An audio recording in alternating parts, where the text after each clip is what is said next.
jovens? Tudo bem com vocês? Tudo bem? Tudo feliz? Amém. Estava com saudade de vocês. Na semana passada, estava viajando, mas graças a Deus estamos aí. Quem trouxe Bíblia? Abre sua Bíblia, vou ler dois textos. O primeiro,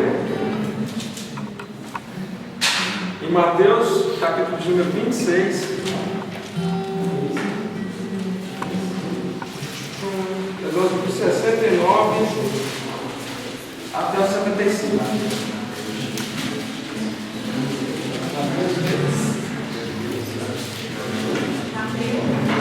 26 do 69 até o 75. Os últimos versículos. Amém? Amém. Ora, estava Pedro sentado fora do pátio, aproximando sua criada e disse: também tu estavas com Jesus, o Galileu. Ele, porém, negou diante de todos, dizendo: não sei o que dizes. E saindo para o alpendre, ele foi visto por outra criada, a qual disse aos que ali estavam: ele também estava com Jesus, o Nazareno. E ele negou outra vez com juramento: não conheço tal homem. Logo depois, aproximando-se os que ali estavam, disseram ao Pedro: verdadeiramente és tu também um deles, porque até o teu modo de falar o denuncia. Então começou ele a praguejar e a jurar: não conheço esse homem. Imediatamente cantou o galo. Então Pedro se lembrou da palavra que Jesus dissera: antes que o galo cante, tu me negarás 3 vezes. E saindo dali chorou amargamente. Agora você vai abrir no Evangelho conforme escreveu João, no capítulo de número 21. Abre lá, João 21.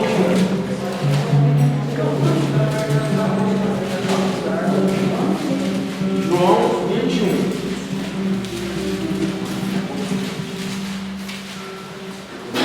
Verso 15, a partir do 15. Depois de ter comido, perguntou Jesus a Simão Pedro: Simão, filho de João, amas-me mais do que estes outros? Ele respondeu: sim, Senhor, tu sabes que eu te amo. Ele lhe disse: apacenta os meus cordeiros. Tornou a perguntar-lhe pela segunda vez: Simão, filho de João, tu me amas? Ele respondeu: sim, Senhor, tu sabes que eu te amo. Disse-lhe Jesus: pastorei as minhas ovelhas. Pela terceira vez Jesus perguntou: Simão, filho de João, tu me amas? Pedro entristeceu-se por ele ter dito pela terceira vez: tu me amas? E respondeu: Senhor, tu sabes todas as coisas, tu sabes que eu te amo. Jesus disse: apacenta as minhas ovelhas. Em verdade te digo, que quando eras mais moço, tu cingias a ti mesmo e andavas por onde querias. Quando, porém, fores velho, estenderás as mãos e outros te cingirá e te levará para onde não queres. Disse isso para significar que, gênero de morte, Pedro havia de glorificar a Deus, pois assim falar acrescentou: segue. Tudo bem.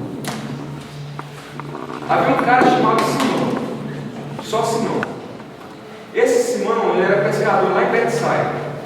Aí tá, o irmão dele foi para Jerusalém, foi estudar e tal. Aí, esse irmão dele encontrou um cara chamado João o Batista. E esse cara, ele tinha uma palavra extremamente dura a respeito do pecado do povo daquela época. Só para você ter ideia, ele começava o sermão dele falando o seguinte: raça de víboras, produzi em vós frutos e frutos dignos de arrependimento. Às vezes eu fico imaginando o que aconteceria na igreja se João Batista pregasse hoje em dia. Imagina, no culto de domingo assim, ele começar o sermão dele: raça de víboras. Aí tá. O que acontece? O povo começou a acreditar que João Batista era o Messias, que devia de vir. E o povo perguntava: poxa, João, sei que é o cara, o Messias, assim, o libertador que vai revolucionar o negócio. E ele falava o seguinte: eu os batizo com água, mas um virá e vos batizará com fogo. E esse que vai te batizar com fogo, ele é tão poderoso que eu não sou digno nem de desamarrar a sandália do pé dele. Aí tá. Passado o tempo, João reconheceu o Cristo e tal. E André voltou para Betsaida. Aí ele falou o seguinte: Simão, eu conheci o cara, eu conheci Jesus, eu conheci o Cristo. Eu conheci o Cristo. Vamos lá para você conhecer. Aí saíram dois em Jerusalém e tal. E quando ele chega diante de Cristo pela primeira vez, Jesus fala o seguinte: qual que é seu nome? Ele fala assim: meu nome é Simão, filho de João. Ele fala assim: tu não será mais chamado Simão, mas Simão Pedro. Pedro significa pedra, a rocha. Porque você vai ser mudado de nome. Eu estou mudando seu nome. Você não vai ter que gosta das pessoas que se relacionam com Deus. Mudou o nome do cara. Aí tá. Passado o tempo, ele estava pescando de novo naquela vidinha mesmo, simples dele, sempre estava passando o tempo. Aí vem Jesus. E ele não tinha pegado nada. Aí Jesus entra no barco dele e começa a pregar no barco dele. Aí quando ele termina o sermão dele, ele despede o povo. Ele fala assim: poxa Jesus, mas eu não peguei nada, olha aí, meu barco estava vazio. Quando o senhor chegou, estava vazio. Ele disse: não, vai. Aí você vai. Aí ele fala assim: pega aí o peixe, joga a rede.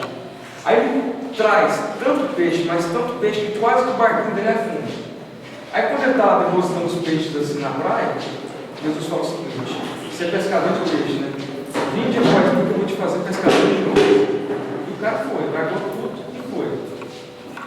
Só que, essa toda você vai chegar no que eu quero agora. Pedro tinha uma personalidade extremamente frágil. Pedro, ele tinha um emocional muito instável. Você vê, por exemplo, na narrativa de Marcos, que Pedro estava extremamente nervoso, extremamente bravo, pronto a morrer, pronto a lutar pelo mestre, num determinado momento, a ponto de pegar a faca e cortar a orelha do cara, e no outro momento ele está completamente amedrontado, afugentado. O que acontece? Ele se ajoelha numa fogueira, e as pessoas começam a reconhecê-lo como um cara que andava com Jesus. Fala assim: mas poxa, isso é o cara que andava com Jesus. Ele fala: mas eu não conheço Jesus. E ele nega a Cristo. Ou seja, medo, amedrontado. Só que esse Jesus morreu e pá, ressuscitou. Foi para o céu. E uma das primeiras pessoas que ele aparece foi justamente para Pedro, no particular. Ele chama Pedro assim para colocar ele de banco para ter uma audiência especial com ele. Aí dizem a Bíblia que ele estava sentado numa mesma fogueira com Jesus.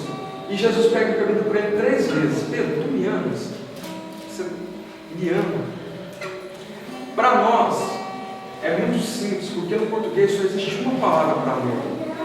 Só que em grego existem 4 palavras para amor: eros, filos, eros estorgê, filos e ágape.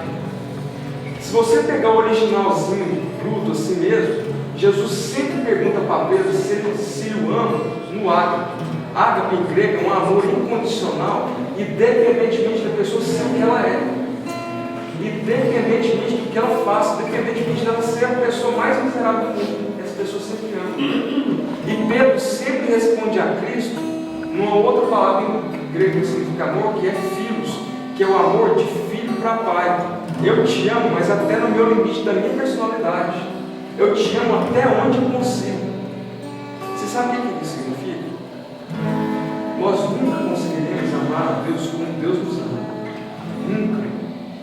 Porque Deus nos ama relacionando conosco através do amor ágape. Independentemente de pecado, independentemente de personalidade, independentemente de erro, independentemente de defeito, Deus nos ama. Só que nós amamos a Deus de acordo com as nossas limitações, com a nossa condição social, com o nosso intelecto, com a nossa vida. Nós amamos a Deus daquilo até onde nós conseguimos.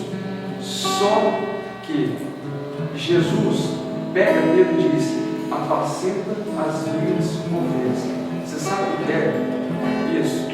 Independentemente de você ser o que você é, independentemente de você ter o que você tem, independentemente do seu pecado, da sua fraqueza, da sua limitação, independentemente de quantas vezes você pisar na bola, Jesus sempre vai dizer: apacenta as minhas ovelhas. Oh, glória a Deus! Deus está contando com você, do seu jeitinho, da sua personalidade, exatamente do jeito que você é. Deus diz para você: eu vou fazer de você pescadores